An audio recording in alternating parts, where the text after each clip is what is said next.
Who was your favorite pick in that entire process? Well, I can't narrow it down to one, Nico, so I'll give you two. As a USA Cricket fan, I love the Ian Holland pick. USA Cricket fans have been screaming for him to be back playing in the USA or in USA colors for years, so to see him in Major League Cricket is huge. And then how can you not love the story of Joshua Trump? Here's an 18-year-old kid who gets picked up in the first round, and he's in there alongside his brother. I love that story there.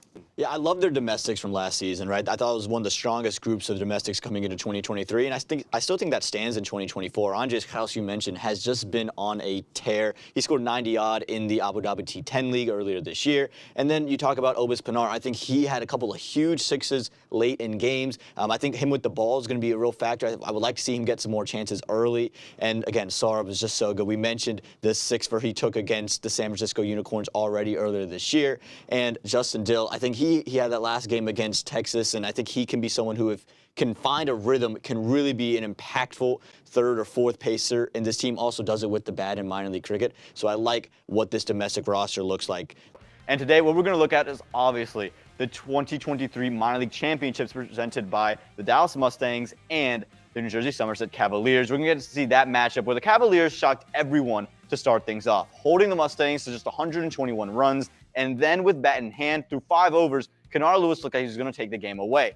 The Cavaliers had 44 runs with no wickets in hand.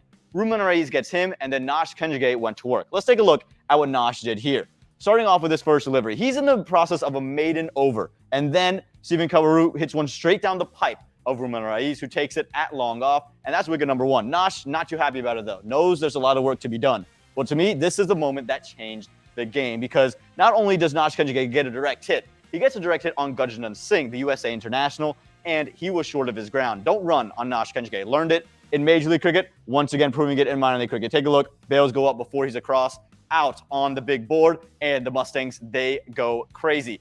And now Syed Abdullah has a lot on his hands here. Trying to take Nosh Kenjigay on in another over, all he could do was pick out backwards square leg, who takes the catch simply, and you can see the Mustangs know what Nosh knows it. Usually with the best smile in minor league cricket. Right now, it's all business on the face of Nosh Kenjigay, who's working on a player-of-the-match performance with that wicket of Syed Abdullah. And if 2 wickets and a run out weren't enough, here's 1 more wicket to his belt. Getting Yasir Mohammed, the left-hander, the young man who's just looking to cut this one. This one's come off the foot of Andres Kraus. Take a look at that. Caught it slip, and Nosh Kenjigay, he gets the job done, and the Dallas Mustangs, they win the 2023 Minor League Cricket Championship. Yeah, that was the question, right? Everyone's wondering how are the domestics going to perform alongside some of those international names, and Corey Anderson made sure that the domestics were going to be great, because straight away, that 90 that he hit against MI New York, he just blasted around the park and said, hey, the domestic players are here to play, some of the biggest sixes you have ever seen there. And then it was the USA national players stepping up too. Saurabh Netravalkar with the ball in hand from the left-hand side, I mean, was terrific against the San Francisco Unicorns, had a sixer, and again, the swing that he extracted on those surfaces was incredible. And then don't forget about Cameron Gannon. He won the Bart King Award, for God's sake. I mean, he was terrific all season for the Seattle Orcas, a big reason why they were in that final, Nico. And I think that was one of their strong suits last year, was that they could really start the power play strong, both with bat and ball. And so that's what you want to continue to fill in too. So I think Matthew Short is going to be so good for them, paired along with what they can do in this draft. And speaking of that draft, we're going to talk about what they did with that 2nd overall pick. It was Hassan Khan, which they went, which I really like. He bats in the middle. You mentioned their struggles in the middle. Bats in the middle at 181 in minor league cricket. That's going to be such a tactic for them. They also bring back Tajinder Singh, who is going to be so key for them. And then Kareem Agor, another spinning option. And then they go with Jamar Hamilton, the wicketkeeper. So they're going to bolster in that lower middle order, which struggled last year, Nico. Yeah, they didn't have that domestic spin option last year, so Daron Davis makes sense. You mentioned the power play. And then you're talking about Cornejo. I think getting him back was really the steal of the draft. They were getting him back in a later round. And again, him paired with Shadley Van Skalkovic is going to be so very good for them, because you mentioned it, aggressive. And that third pacer role is always someone that you try to fill in with the domestic. I think I don't know if there's many better names than Cornet Dry in the USA. But we mentioned those 2 draft picks. Who did they take? Well, again, last year, they had the biggest steal in the draft in Mohamed Mohsin. I think they had the biggest surprise in the draft this year, taking Joshua Trump with that 3rd overall selection in the 1st round. The young man, he had an explosive minor league this year. I don't think many expected him to go that high. And then they also take Raj Anand, so they want to get another spinner in there to add to their collection of Mohsin and Zia Shahzad. So I was only 2 picks, so you're not going to have a huge people to look at, but Joshua Tromp, what a splash that is. Yeah, they did exactly what they needed to do domestically. They kept everyone who fills that role. We talked about the fact that we have Noman Anwar opening the batting, and then Shehan Jaisaria who can come in at the 1-down spot. Harmeet Singh would bowl 4 on the trot in back-to-back-to-back games. I mean, they just let him bowl, and he was terrific, and he can add a little bit with the bat as well. And again, I really like what they did. They just made sure they were going to keep that core intact, and now you just have to go and get guys that are depth, that are bench roles. So I really love what they did with this domestic round. The struggle just keeps going because they brought in Anurag Norkia from the Washington Freedom, Nikhil. They just keep coming back with these internationals, and Anurag Norkia bowling plus 150.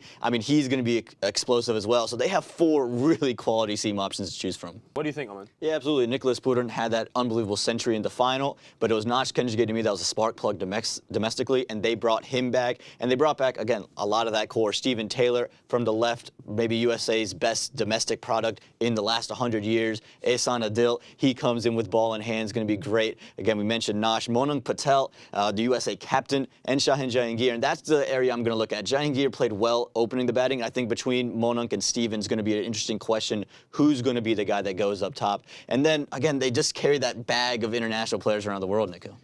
Thanks, Lee. I want to tell the viewers at home that we here at Sports Extra are locked in. Unfortunately, the same couldn't be said about our men's team Tuesday night as the curse of the Duke hangover came to fruition. Coach Hubert Davis said after the game that he was unhappy with the practices leading up to the Clemson matchup.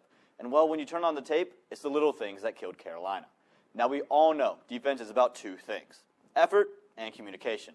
I want you to take a look at Elliot Cadeau and Harrison Ingram in this man-to-man set. P.J. Hall is going to come down and set a screen, and Elliot Cadeau is looking to go over. It's because he's guarding Joe Girard, who's a 42% three-point shooter. But I want you to take your eyes to Harrison Ingram. He's in no man's land. He needs to be up pressuring the shooter or tell Elliot Cadeau, hey, we're going to switch. But he does neither, so Elliot Cadeau is going to recover, and that leaves a wide-open P.J. Hall, who knocks down the open 3. Unfortunately for the Heels, this would not be the only time these two didn't communicate. Less than a minute later, watch what happens on the baseline drive from Chase Hunter. Again, it's another man-to-man set. You're going to see the screen comes. He goes away from it, and right here, neither of these two have communicated, and they both are going to peel off Hunter, leading to a wide-open baseline jumper that he's going to knock down every time. And even when the Heels got it going in the second half, they couldn't help but hurt themselves with mental errors. Eye discipline and understanding your assignment are so key in basketball, and Harrison Ingram, well, he didn't do either on this play. You're going to take a look. Hunter's going to roll off the screen, and right here, Harrison Ingram, his man is standing here at the block. He is just in no man's land, ball watching, and it's going to lead to him looking for a rebound and committing a dumb foul at the end, leading to an easy and 1 for the Clemson Tigers. There were a lot of good things that happened on Tuesday night. Armando Bacot was dominant with yet another double-double. Ingram and Davis hit big-time threes, and after falling behind 15-2 early in the game, the Heels fought back well. But this team has to fix the little things. Lee? Aaman, after that disappointing loss, what do the Heels need to get back into the win column this weekend against Miami? Well, Lee, the Hurricanes were held to 38 points against Virginia, but don't let that fool you. Harrison Ingram is going to have his hands full defensively with Norchad Omier because he's 6'7", 240 pounds, and he leads the team with 17.6 pounds a game. He had a 33-point performance 2 weeks ago, and he'll stretch the floor from three-point land. He has to be stopped for the Heels to get back in the win column. Yeah, stressful does not begin to describe that game, and it's because we played a depleted Miami team, and we needed all of RJ's 42 points to get it done. I immediately thought to the game plan, how we are game planning so well. The problem is we're just not making those in-game adjustments we need to. So let's talk about the game plan, right? It's simple. JJ, you're going to be Armando Bacot. Ashley, you'll be Norchad Omier. And this is about the height difference that we see on the court. So the idea was, JJ, you're going to steal off Ashley. I'm going to throw a nice high entry pass, and it's going to lead to an easy bucket. You're going to see it happen right here on the screen, right? Bacot's going to come around. He's going to seal off Norchad here. Ball comes in nice and high. Easy finish at the rim. The problem is, once you do this a couple times, teams are going to adjust. You're going to see it happen one more time. When, again, he goes to the seal, 3 Miami defenders around the ball, forcing the turnover. But JJ, just because they stop you once, should I stop passing you the rock? No, absolutely not. Exactly. I got to find new creative ways to get you the ball. That's the adjustment. We didn't make those adjustments, and because we kept trying to do the same thing, we were scared of passing the ball, and so we forced turnovers. And once we made turnovers, we stopped getting Mondo involved, and we survived Miami doing that. But if Mondo has 5 points against NC State, it's just not going to work.